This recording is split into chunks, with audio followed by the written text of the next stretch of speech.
Singapura akan melonggarkan baki langkah-langkah mengekang penularan COVID-19 bermula Isnin 13 Februari ini. Ini sedang keadaan pandemik negara kekal stabil sejak kebelakangan ini dan Singapura melangkah ke dalam apa yang dipanggil norma baru endemik. Bercakap di sidang media Pasukan Bertindak Berbilang Kementerian atau MTF pagi tadi, Timbalan Perdana Menteri Lawrence Wong berkata pemerintah akan menjalankan simakan menyeluruh tentang apa yang dilakukan dengan betul dan apa yang boleh dilakukan dengan lebih baik lagi untuk menghadapi pandemik masa depan. Mulai Isnin, Singapura akan menurunkan tahap sistem respons keadaan penularan penyakit DOSCON daripada warna kuning ke warna hijau. Ia tahap terendah sejak pandemik coronavirus melanda negara ini. Menurut MTF COVID-19, lebih 8 daripada setiap 10 orang sudah menerima vaksin dan hampir 90% penduduk pernah dijangkiti COVID-19. Bermula Isnin ini, pemakaian pelitup tidak lagi diwajibkan di dalam pengangkutan awam dan di sesetengah tempat jagaan kesihatan. Sungguh pun begitu, Kementerian Kesihatan MOH menyatakan amalan memakai pelitup di mana terdapat interaksi dengan pesakit serta persekitaran seperti hospital, klinik dan rumah jagaan akan dikekalkan. Dalam pada itu, protokol kesihatan 1, 2, 3 akan dimansuhkan. Sebaliknya, makluman kesihatan yang dikemaskini menggalak para individu supaya melaksanakan tanggungjawab sosial sekiranya diuji positif COVID-19 atau menunjukkan gejala berkaitan virus itu. Bermula Isnin depan juga, semua pelawat termasuk mereka yang tidak lengkap divaksin tidak perlu menunjukkan hasil negatif ujian COVID-19 sebelum memasuki Singapura. The global COVID-19 situation has improved, with imported cases having a low impact on our healthcare system. There are currently no signs of emerging variants of concern, but we are monitoring the situation closely. Therefore, we can stand down our remaining COVID-19 border measures. That said, we will continue to keep the vaccinated travel framework in place. This will allow us to quickly adjust the risk classification of countries. MOH juga mengumumkan bahawa pasukan bertindak MTF yang ditubuhkan pada Januari 2020 akan dibubarkan. Kementerian itu akan mengambil alih tugas menguruskan keadaan COVID-19. Tetapi jika keadaan bertukar menjadi lebih teruk dengan begitu mendadak, maka pemerintah akan mengaktifkan semula struktur pengurusan krisis berbilang agensi.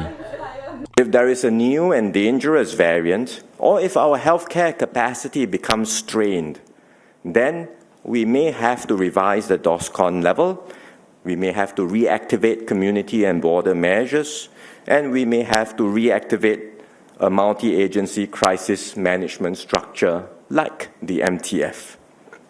We hope this will not happen, but we have to be mentally prepared for such an eventuality. Menteri Kesihatan Ong Ye Kung pula berkata Singapura akan menghentikan penggunaan token Trace Together mulai Isnin depan. Rakyat Singapura mempunyai masa sebulan untuk memulangkan token di lebih 100 pusat masyarakat. MOH menambah bahawa ia juga telah memadamkan semua data pengesanan kontak daripada pangkalan datanya kecuali satu yang berkaitan dengan kes pembunuhan pada 2020. But we will have it ready for reactivation should the need arise, like emergence of a dangerous VOC or variant of concern. And hence, we will keep the apps available in all the app stores. We will also keep basic info like registration details such as name, business UEN, contact numbers, so that if ever activated, individuals and enterprises don't have to go through so many steps to reset up and re-register. Dengan peralihan ke norma endemik yang baru, garis panduan vaksinasi turut dikemas kini. Semua individu berusia 5 tahun dan ke atas seharusnya menerima sekurang-kurangnya perlindungan minimum. Golongan berisiko tinggi mengalami penyakit serius akibat COVID-19, termasuk individu berusia 60 tahun dan ke atas, disarankan mengambil suntikan dos penggalak sekitar setahun selepas menerima suntikan dos penggalak terakhir mereka. The availability of effective vaccines is a turning point of the pandemic. And our high vaccination coverage is one of the key reasons why we could progressively restore normal lives while maintaining one of the lowest mortality rates due to COVID in the world. Vaksinasi dan ubat antivirus oral COVID-19 menurut Encik Ong akan tetap diberikan subsidi sepenuhnya bagi pesakit yang layak. Bagaimanapun, sokongan kewangan untuk rawatan COVID-19 akan berubah mulai April ini. Dalam aturan baru itu, semua pesakit COVID-19 termasuk warga Singapura, penduduk tetap dan pemegang pas jangka panjang yang menerima rawatan di hospital atau kemudahan rawatan COVID-19 tidak akan diberikan subsidi 100% tanpa mengira status vaksinasi mereka. Sebaliknya, jaringan keselamatan jagaan kesihatan biasa, khususnya subsidi pemerintah, Medishield Hayat dan Medisafe boleh digunakan untuk menampung perbelanjaan jagaan kesihatan. Saudara, sistem respons keadaan penularan penyakit atau DOSCON merupakan sebahagian daripada cara Singapura menangani penularan wabak. Pelan pengurusan krisis penyakit ini diperkenalkan selepas wabak sindrom pernafasan akut yang teruk atau SARS menular pada 2003 dan diperhalusi sekali lagi selepas wabak H1N1 pada 2009. Perubahan tahap DOSCON adalah satu pertimbangan yang mengambil kira pelbagai faktor risiko, termasuk bagaimana situasi COVID-19 berkembang di Singapura dan di seluruh dunia. Ia berdasarkan kategori warna hijau, kuning, jingga dan merah. Ia menunjukkan keadaan semasa dan juga apakah yang perlu dilakukan untuk mencegah dan mengurangkan kesan jangkitan. DOSCON berwarna jingga bermakna penyakit dianggap serius. Penularannya dianggap memudaratkan dan lebih mudah berjangkit, namun masih terkawal. Tapi apakah kesannya? Langkah-langkah kawalan kadar sederhana akan dilaksanakan. Antaranya adalah perintah kuarantin. Pada 7 Februari 2020, Singapura menaikkan tahap sistem DOSCON kepada warna jingga dengan adanya kes jangkitan COVID-19 baru yang tidak mempunyai kaitan dengan kes-kes lalu. Beberapa langkah dilaksanakan bagi membendung penularan jangkitan. Sekolah-sekolah tempatan mula menggantung kegiatan antara sekolah dan juga kegiatan luar serta perhimpunan perlu diadakan di dalam bilik darjah. Di tempat kerja pula, suhu badan harus diperiksa sekurang-kurangnya 2 kali sehari. Para majikan juga perlu meningkatkan pelan pengasingan, termasuk membahagikan tenaga kerja kepada kumpulan-kumpulan yang berbeza. MOH juga mula menjalankan pemeriksaan suhu badan dan kawalan lebih ketat di pintu-pintu masuk hospital-hospital tempatan. Pada 26 April tahun lalu, DOSCON diturunkan dari paras jingga kepada kuning. Ini merupakan satu detik penting dalam memerangi COVID-19 dengan kadar jangkitannya semakin stabil. Had saiz kumpulan bagi perhimpunan sosial juga ditiadakan.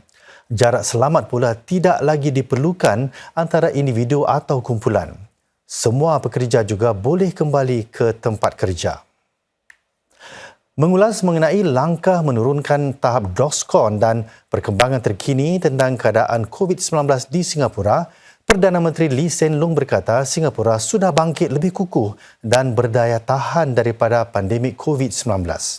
Kejayaan itu, kata beliau, tidak mungkin dapat dicapai tanpa kepercayaan dan sokongan setiap orang termasuk sumbangan para pekerja barisan hadapan. PM Lee mengucapkan terima kasih kepada semua orang kerana mematuhi langkah-langkah pengurusan selamat.